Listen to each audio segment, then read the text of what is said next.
Okay, thank you for having me to discuss this paper. I like the paper a lot and the spirit of the paper. So as was already mentioned, they kind of join two stylized facts. One is that the faster growing economies are associated with higher surpluses, and that this fact is purely driven by public flows and then more specifically international reserves accumulation. And what they do is mainly provide a theoretical framework that rationalizes the fact that reserve accumulation is associated with this faster growth. So in one slide, I mean, Cesar already summarized very well the paper. I'm just focus on the mechanism, which is related to my comments later. So they study how public interventions can explain both the behavioral capital flows and faster growth in emerging economies. And tradable sectors firms absorb knowledge by importing inputs, and the private agents face a foreign borrowing constraint with the risk of sudden stops. So the mechanism is kind of a combination of growth externalities and financial frictions. During tranquil times, they use reserve accumulation to generate currency depreciation. This currency depreciation reallocates production to the tradable sector, where they stimulate the use of imported inputs and then increase productivity in the end. The actions are not fully offset by the private sector because they have the sudden stop risk and the borrowing constraint.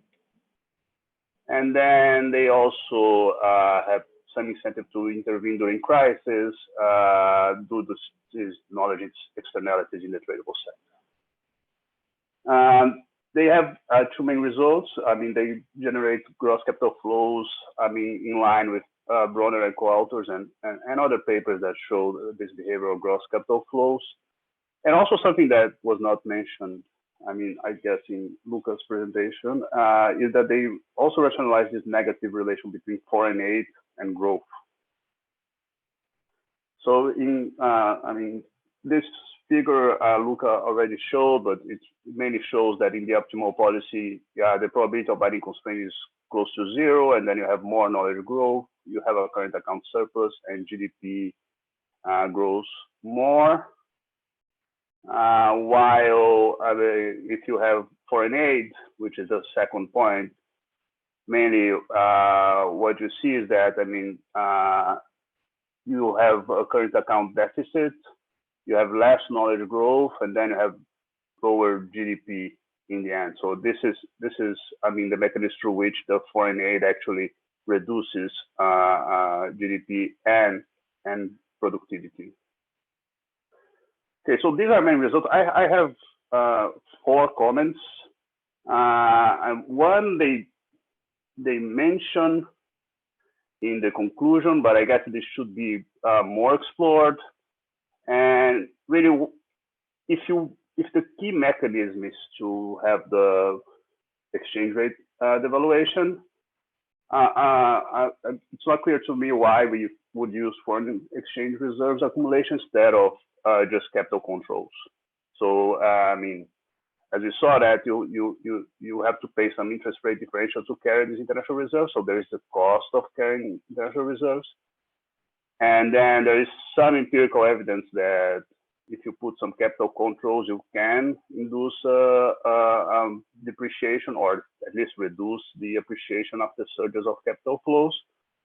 So at least I would like to see, I mean, if it's what is optimal in a sense. I mean, is it better to have capital controls or foreign exchange reserve accumulation? Maybe both. There is this paper by Paqueta and co-authors that show that, I mean, for semi-open economies, I mean, they could be complements. So I guess, I mean, it would be nice to see how these two different instruments would behave. And something also related to Cesar's comments is that, I mean, the way you finance reserve accumulation should also matter. So in a sense, I mean, if you explore different financing schemes then it could be the case that you would prefer to have this counter-cyclical capital controls instead of accumulating reserves to generate the results that we see in the model. So this is my first comment. The second one, it's kind of related to the numerical exercise, and Cesar also spoke about that. But as we can see, there's considerable variation in the cost of carrying international reserves, both in the time series and cross-section. So I'm showing here just a chart from a paper by Alberola and co-authors, which is the MB spread. But if you, I mean, in a sense, if you accumulate reserves and issue that to finance that, you pay the spread as a cost of carrying international reserves. And as you can see, I mean, especially during crisis, it spikes a lot, and even, I mean, it moves a lot with the cycle, and I mean, the average level is also very different if you say, I mean, from the 90s and 2000, and then the more recent levels are much lower.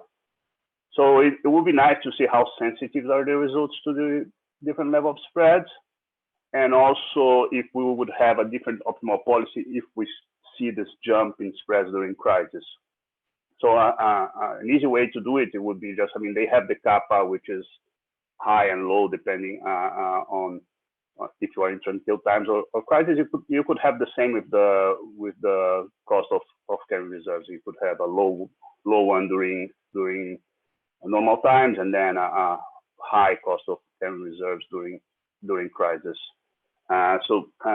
This is my second comment. And then the third is more related to, I mean, is it really reserve accumulation or just countries with higher savings? So, I mean, I have data for, I think, about 50 or 60 countries here.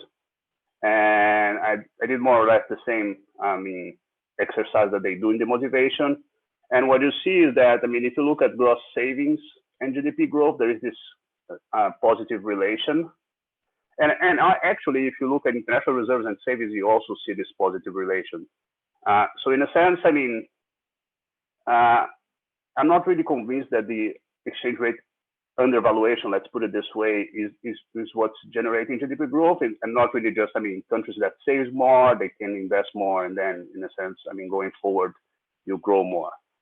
There is this paper by some people from the IMF, Gonçalves and Rodriguez, and they show that, I mean, just kind of playing the same game that Daniel Roderick plays a lot, which is, I mean, trying to show that the depreciated currency, I mean, generates higher growth.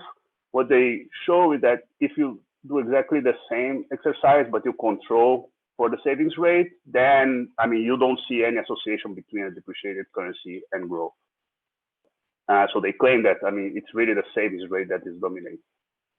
So, I mean, in a sense, I would like to differentiate among both explanations, and then I don't know if time series of the cross-sectional variation could tell you something about that, but it would be nice to explore more if what's really generating this higher growth.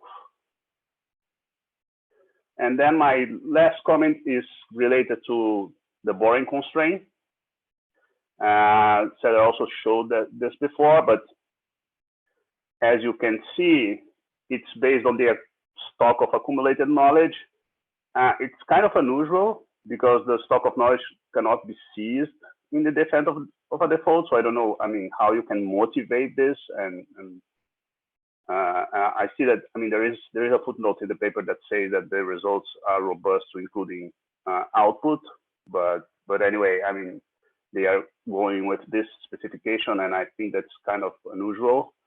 And also, this kind of gives you an additional incentive for intervention, because in a sense, the presence of this XT in the borrowing constraint means that accumulating more knowledge today will relax the borrowing constraint in the future. So you have now two motives, right? One is you have higher growth, but also you relax the borrowing constraint going forward. So how crucial is having this kind of dynamics to get the optimal level of reserves and the welfare gains that they get in the paper. So this is more a question than a criticism, but it would be nice to understand how these two different dimensions contribute to the results. So these were my main comments. I like the paper. I think it's a relevant research question, and I added just some comments and mainly questions. I mean, what would be the impact of using capital controls? What would be the impact of time-varying reserve accumulation costs? What's the real mechanism behind higher growth? And then how, the specification of the borrowing constraint could affect the results. So thank you. It's a very nice paper. Okay, thank you very much, Summer, for your comments. Now we have, I think, like 10 minutes for questions from the audience. If you have a question, please let me know through the chat, and I will give you the floor. So you don't have to write the question in the chat, but just your name.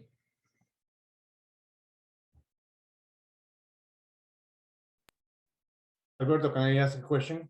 Sure. Okay, thank you. Very nice paper. I really like the paper, and to some extent, I wish that it were true. But it's a role to actually figure out if this is actually the way things actually work or not.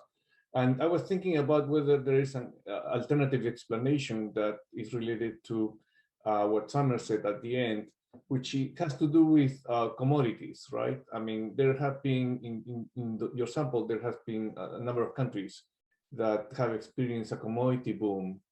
And in that case, you would have, like, these countries would presumably have a current account surplus. And, in countries like Peru and Chile, I assume that the government is accumulating a lot of the benefits in terms of higher foreign exchange earnings, and some of them are the explanations for the increase in reserves, right? So in a way, this is a version of higher savings that Summer actually mentioned. So I was wondering if, in thinking about especially the stylized facts, if you account for the role of commodities, then the correlation between growth and the current account surplus actually is robust.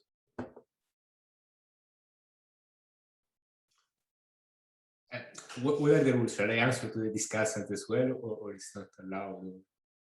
Well, for sure, I can start by thanking very much Cesar and Samer for the very nice discussion. All the points are well taken, and I think it will be very helpful in helping us revise the paper.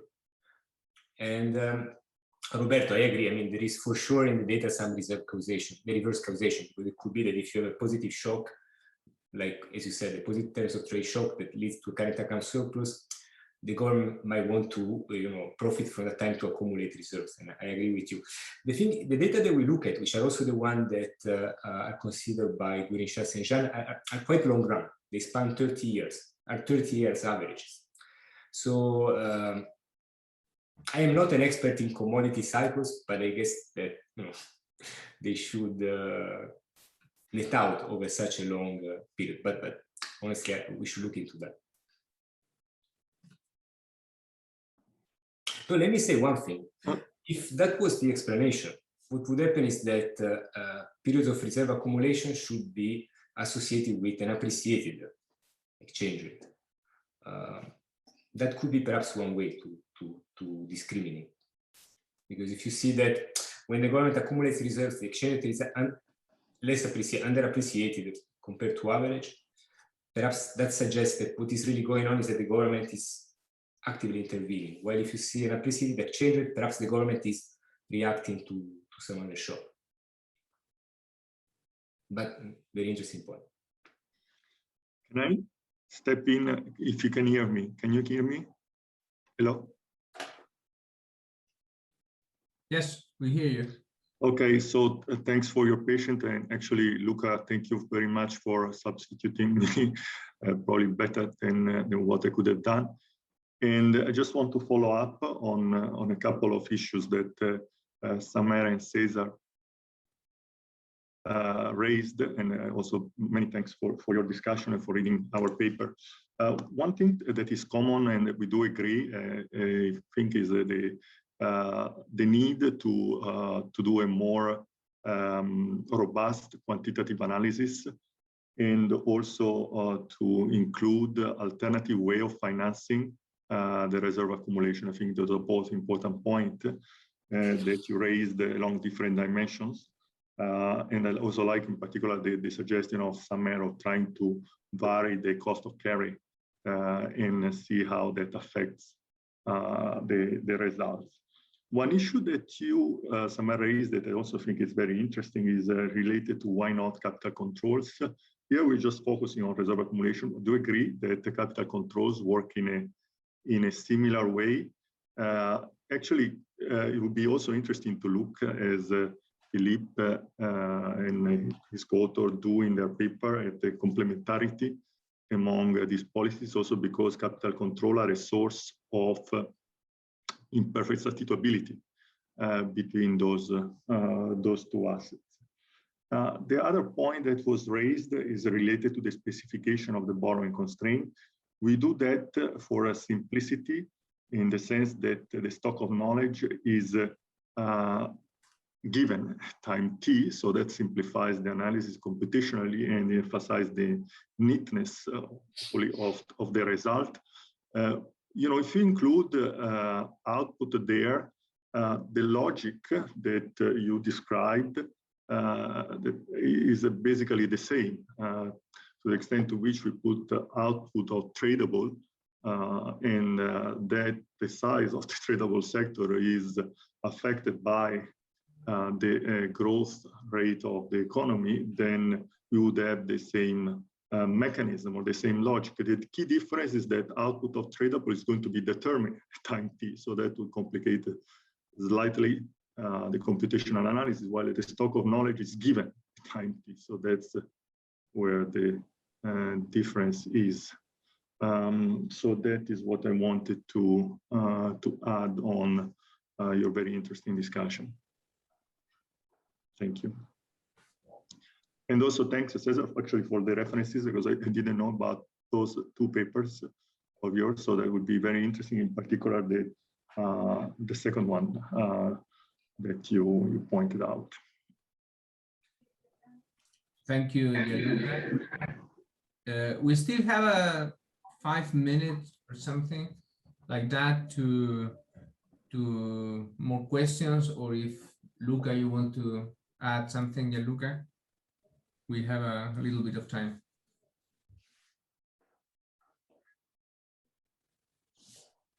Well, if there are no further, one point that I wanted to mention about the fact that Samer showed about the correlation of savings and growth, and that's interesting.